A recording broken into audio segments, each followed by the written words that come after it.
जियोजेट spotlight में आप सभी का स्वागत।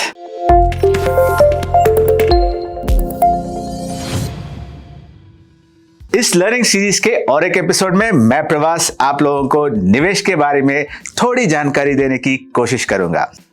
अगर आपको हमारा ये सीरीज जो हिंदी में है पसंद आता है तो हमारे इस चैनल को सब्सक्राइब और बेल बटन दबाना मत भूलिए। निवेशक, खासकर युवा निवेशकों के बीच सवाल ये उठता है कि अगर सभी एसेट क्लास के डाइवर्सिफाइड पोर्टफोलियो में पैसा लगाते हैं तो वेटेज क्या होना चाहिए। अंग्रेजी में एक कहावत है, you should not put all your eggs in one basket, यानी कि अपनी सारी संपत्ति को एक ही एसेट क्लास में दांव पर मत लगाएं। निवेश का मूलभूत सिद्धांत इस कहावत पे निर्भर है और यदि आप ऐसा करते हैं तो यह बहुत जोखिम भरा हो सकता है। इसलिए अलग अलग परिसंपत्ति वर्गों में पैसा निवेश करके अपने जोखिम को कम करें। एक उपाय यह भी है कि आप निश्चित आय या में निवेश कर सकते हैं, जिसमें बैंक जमा या फिक्स डिपॉजिट भी शामिल है, और सोने में भी विशेष रूप से गोल्ड म्यूचुअल फंड या सॉवरेन गोल्ड बॉन्ड में निवेश कर सकते हैं।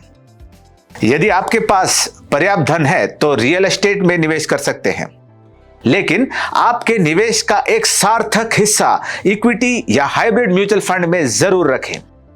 चलिए अब देखते हैं कि युवा निवेशकों को इक्विटी में कितना निवेश करना चाहिए। इस सवाल का दोस्तों कोई सरल जवाब नहीं है, क्योंकि ये आपके वित्तीय लक्ष्यों और रिस्क प्रोफाइल या जोखिम उठाने की क्षमता पर निर्भर करता है। यदि आप युवा हैं और लंबे समय के लिए निवेश कर सकते हैं तो इक्विटी आपका पसंदीदा परिसंपत्ति वर्ग होना चाहिए। उच्चतम बार इक्विटी में रखें। यदि आपका उद्देश्य 5 साल बाद कार खरीदना है तो इसको अब आपने थोड़ा अलग से देखना होगा, लेकिन अगर 10 साल बाद आपको नया घर खरीदना है या बच्चों के लिए निवेश करना है तो इक्विटी निवेश को जरूर अपनाएं।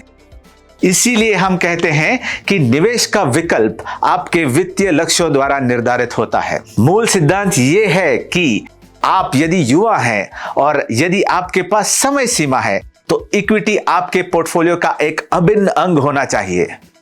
कारण यह है कि इक्विटी का इतिहास हमें बताता है कि लंबी अवधि में इक्विटी अन्य सभी परिसंपत्ति वर्गों को बड़े मार्जिन से मात दे सकता है। ये 6 महीने, 1 साल या 2 साल में भी नहीं हो सकता, लेकिन अगर आपके पास 4 साल या उससे अधिक समय है तो इक्विटी इन्फ्लेशन और सभी परिसंपत्ति वर्गों को मात दे सकता है। आप देखिए पिछले 10 साल, 20 साल या 30 साल के रिटर्न को।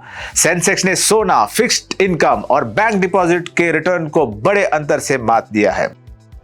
दोस्तों, आपके निवेश का एक महत्वपूर्ण हिस्सा इक्विटी में रखें।